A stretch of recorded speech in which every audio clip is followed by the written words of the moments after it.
It is a pleasure to introduce West Resendez, St. George's class of 2008. West, a staff attorney in the Disability Rights Program of the American Civil Liberties Union, is the first deaf person to work at the organization since its co-founder, Helen Keller.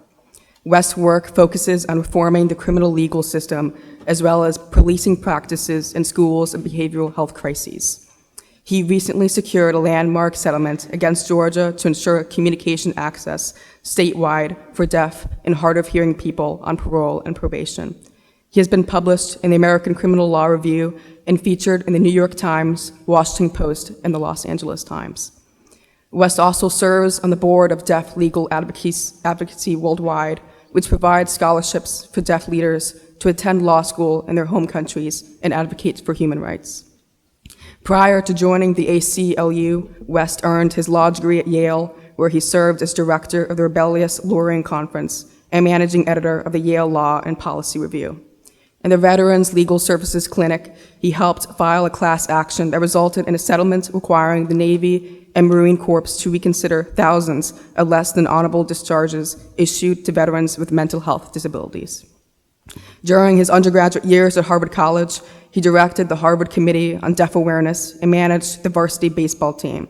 He wrote a Summa thesis in developmental psychology, and upon graduation, he was awarded the Shaw Fellowship, which funded a year of travel to study foreign sign languages in European deaf communities. And of course, before all of this, West was a St. George's student.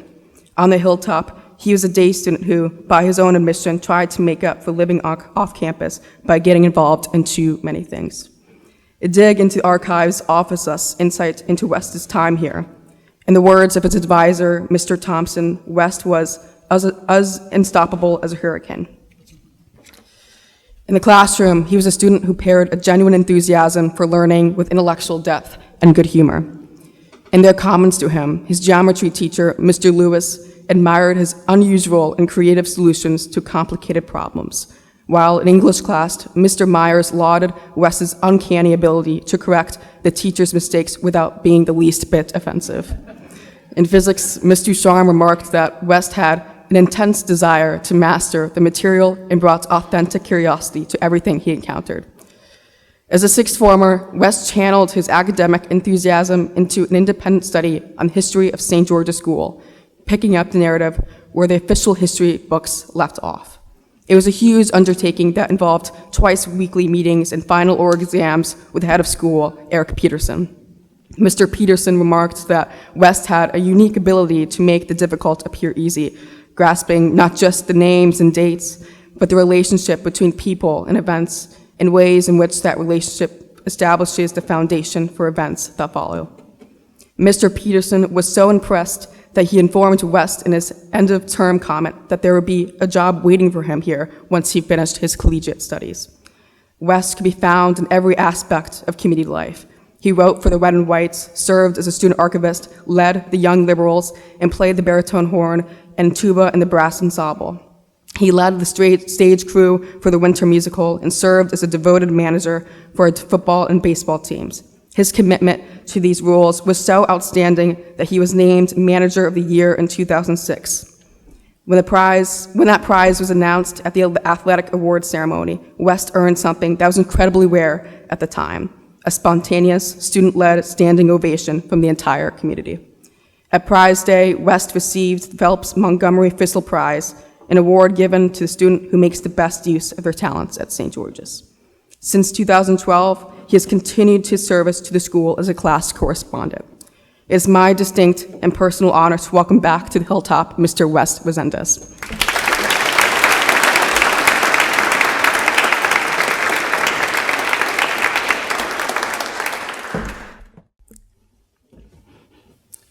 That time I stood here at this lecture. 18 years ago, I gave a chapel talk that I had written almost an entire year in advance. I spent the whole school year practicing in speech therapy every week just so I could give the talk in April. This time, I'm signing. The voice you're hearing is a sign language interpreter, my dear friend, Beth. Thank you, Beth. I started that talk from the beginning, that I was born profoundly deaf, and I did not hear until I was 9 years old. I didn't identify as deaf, but as hearing impaired. I began my talk with 15 seconds of silence to show my classmates what it was like to be me. Disability activist and ancestor Alice Wong once tweeted that silence is not static or limiting. Silence is not an empty void. Silence has a landscape of its own. It has its own dimension, space, that enables other ways of thinking and having the most dignified forms of all communication. At that point in my life, I lacked the dignity to communicate through sign language. I've started on the absence of sound and what I lacked because I didn't know yet the concept of deaf gain. Deaf gain is the idea that my deafness is not a deficit, but instead a unique way of being that gives cognitive, creative, cultural benefits to the world at large. Today, I navigate life as a culturally deaf person. I spend my days communicating in sign. I have a staff interpreter who I work with who voices for me. I go to my local coffee shop in San Francisco, ordering a flat white. I can use an app on my phone to order that was developed by a deaf engineer. I'm surrounded by amazing, successful friends, an internationally recognized artist, published authors, lawyers, academics, and even a stand-up comedian. And they're all deaf, just like me. And we all communicate in sign language. Our gatherings are anything but silent. They're filled with raucous laughter, gasps of surprise, pounding feet on the ground, and our language is loudly signed across space, waving hands in celebration, attention, and chiding. We're joyful in our deafness. But if you asked me the day of my chapel talk where I thought I would be in 18 years, I would have said that I hoped I would cure deafness by then. Why, you ask? Well, to answer that question, I have a question for all of you. Any guesses on what the world's largest minority is? Disability. About 16% of the world's population lives with a significant disability. What percentage of this school's community is disabled? Probably not 16%. Disability crops up everywhere. Disability is not something that pays attention to race, gender, or nationality. Any child can be born disabled, and any person can become disabled at any moment. In fact, most of us, if we're lucky to live long enough, would age into disability if we don't already have one. I don't remember ever talking about disability here. And in fact, it was the opposite. I ran away from it. I ran away from any hint that I was somehow less than others. And I say less because that's actually how I viewed it at the time.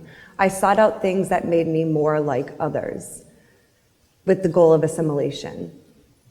To the point that I joined the brass ensemble and played on the chancel behind me here in chapel. I don't think I was very good, but I cherished the community and my peers and quote unquote, defeating my deafness.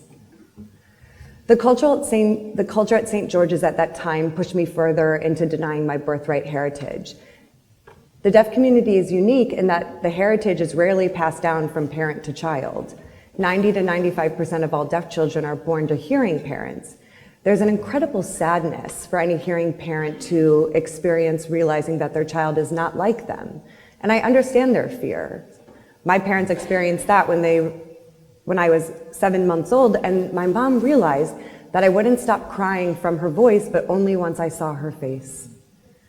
When I arrived to the hilltop, my cochlear implant allowed me to hear, but not understand everything, even after 7 years of speech therapy. I was fluent in reading and writing English, but I still needed a sign language interpreter to understand the spoken words in class.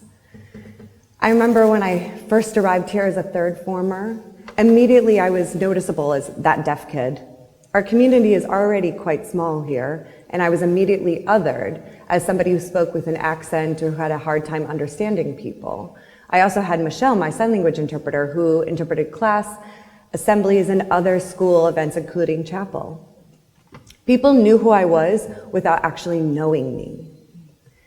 For meals and after the last class period, Michelle would leave for the day and I was on my own. My classmates were lovely, but they were, as you all are, busy young adults trying to figure themselves out, trying to imagine the best way to excel academically and with their extracurricular activities. So every day I would go to King Hall and try my best to keep up in the conversation, My friends did their best to loop me into the conversations, but I would still invariably experience dinner table syndrome, the bane of most deaf people.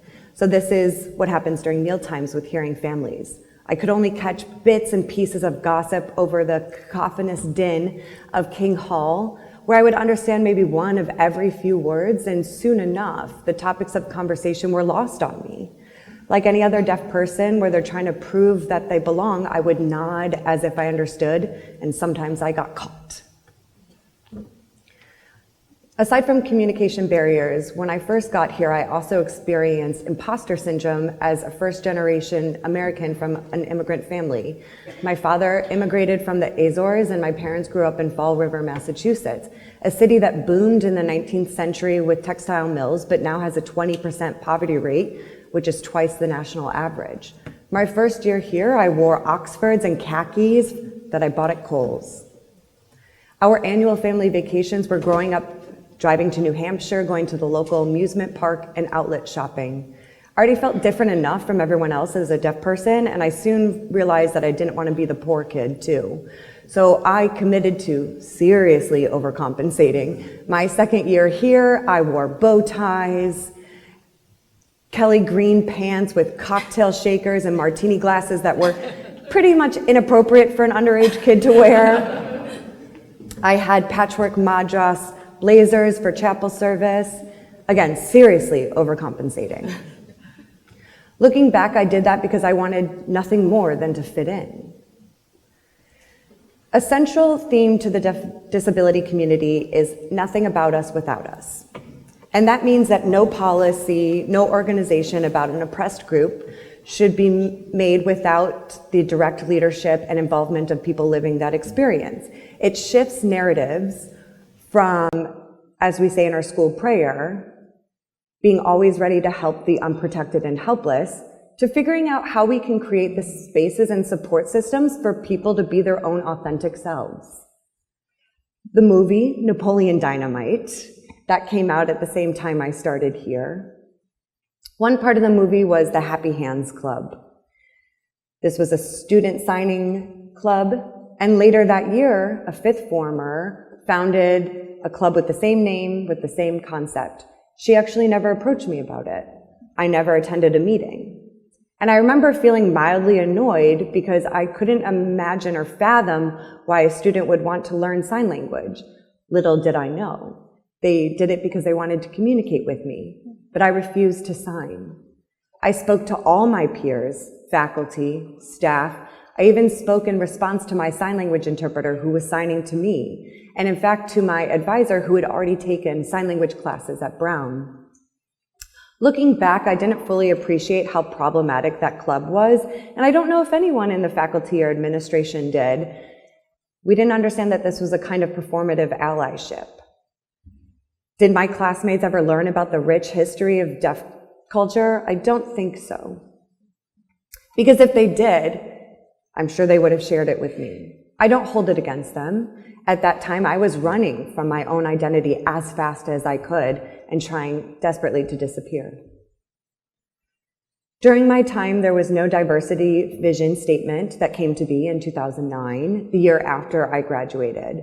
And I wonder if my experience would have been different if that vision statement was part of our community norms at the time. St. George's non-discriminatory process for admissions makes it clear that we admit qualified students of all backgrounds, including those with mental or physical disabilities. However, the diversity vision statement gives a different story. It says that our experiences are shaped by many factors, and one factor is physical ability, not disability. Disabled people are welcome to apply, but we're not part of the school vision.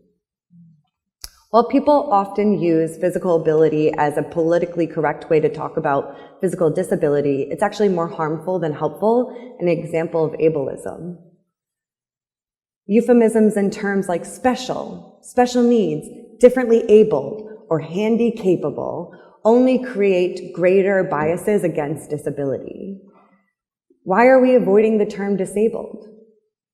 There's internal tension for able-bodied people, and especially even disabled people, about, doing the hard things. We know that we're not supposed to discriminate against disability, but why don't we celebrate it instead? Maybe if there had been a better culture of disability pride around here, I might have been able to find myself sooner. But when society tells a person that their life experiences are preventable, how does that impact the person's perception of their own self-worth? When we avoid using the word disability, we're suggesting that it's something to be shameful of instead of something to uplift. The school faculty and administration here were successful in making me feel supported and worked hard to uplift me here.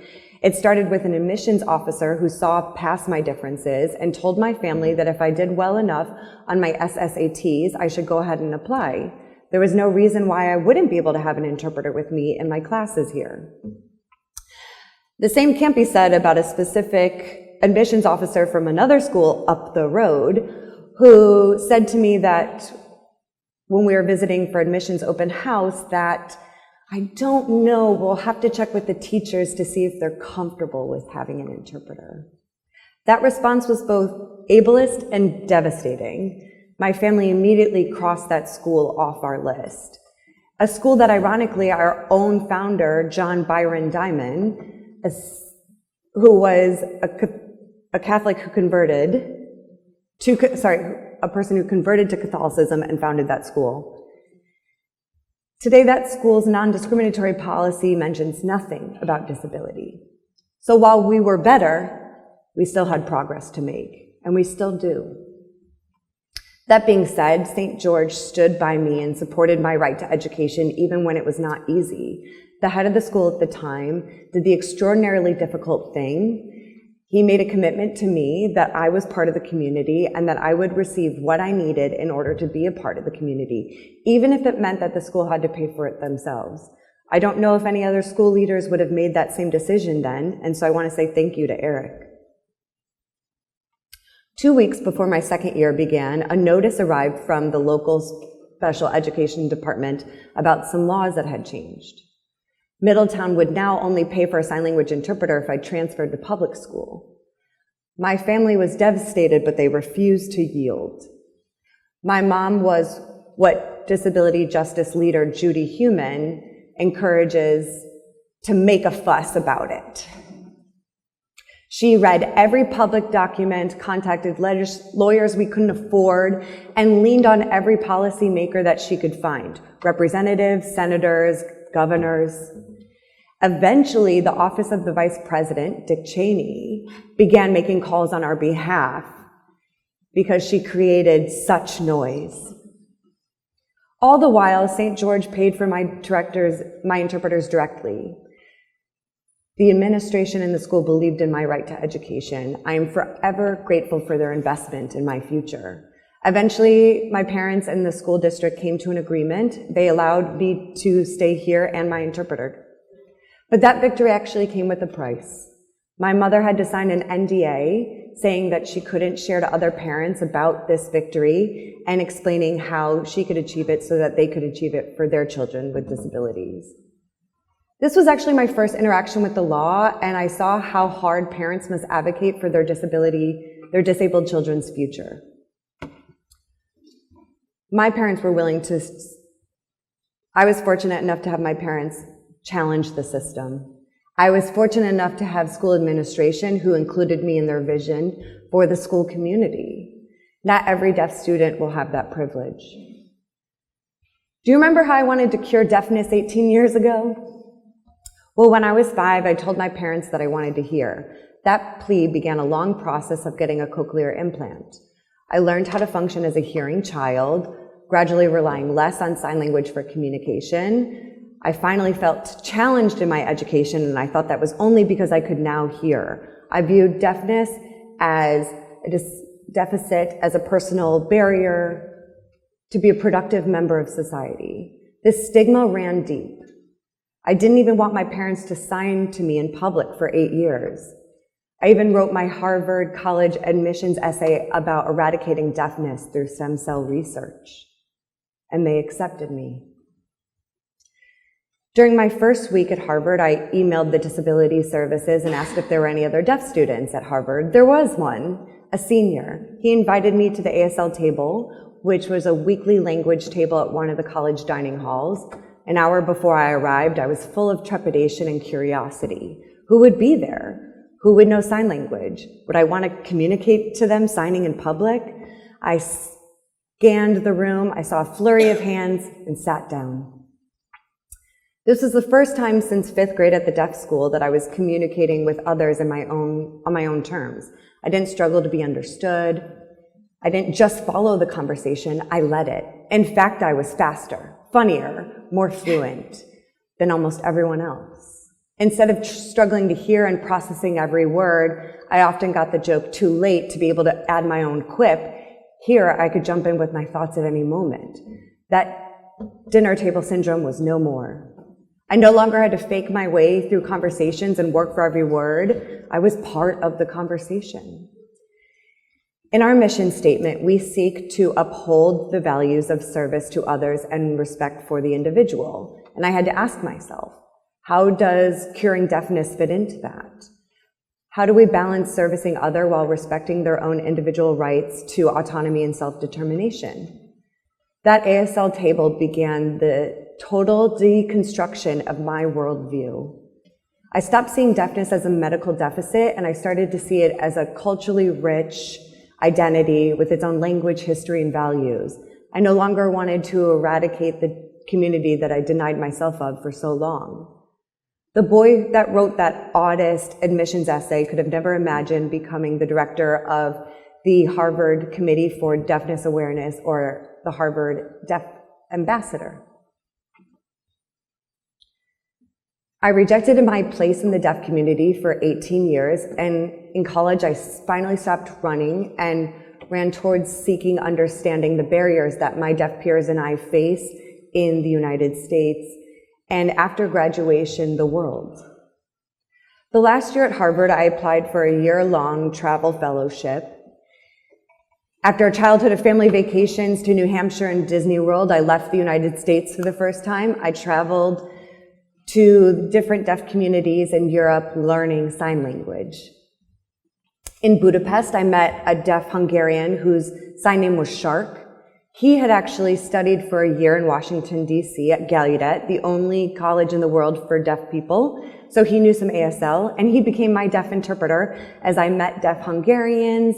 And I soon learned that in Hungary, while they had good laws, enforcement was not up to par, meaning deaf people there didn't expect to go to college or to find jobs. In Paris, I met a French law student who, yes, had an interpreter, but she was limited with a certain number of hours per year, meaning she had to choose when she needed access the most. These discrepancies showed how profound the law shapes our lives. By cosmic intervention, I was born into a country with strong disability law, and I was born the same year as the Americans with Disabilities Act. With my birthright, I did nothing to deserve my citizenship or my disability rights, but my life is easier because of it. Witnessing these disparities made it very clear to me that the law was my calling. Returning to the mission statement edict that we seek to uphold the values of others and respect individually, I had to ask myself what my individual rights would look like. Law school deepened my understanding of barriers that disabled people face, and also how in disability justice with solidarity, when we isolate ourselves from others, we delay our liberation. But when we support each other, a rising tide lifts all boats. My work extends beyond the deaf community to every community I belong to. I am grateful to my education here at St. George's that I'm able to live a life of constructive service at the ACLU, where I work to strive for Americans to be free of discrimination against those who are disabled, where they are instead valued members of society with full access to education, housing, healthcare, jobs, voting, and more. While some might interpret my daily work as helping the unprotected and helpless, I actually view it differently. Instead of working to ensure that my communities receive the tools that they need to help protect themselves is what I do. The school prayer first set me on that path, but my take on it has evolved. A fellow lawyer, Brian Stevenson, once spoke to the power of proximity. Getting proximate to people who are suffering, he said, reflected that in proximity to the condemned, everything changed for me. I found my calling. But for me, it's not about being proximate to others. It was about finally being proximate to myself. Even though I've shared both commendations and criticisms today, I hope that standing here in that proximateness, that I make my alma mater proud. I wish I'd found myself sooner. I wish I had sat in my own discomfort long enough to figure out why I was running. But I'm grateful for this opportunity to revisit my chapel talk 18 years ago and a lifetime of change later. For all of you who are considering giving a chapel talk sometime in the next 3 years, I challenge all of you to start examining who you are right now. Be truthful to yourself. Be proud of your identity. And may you be truthful and reverent in your speech.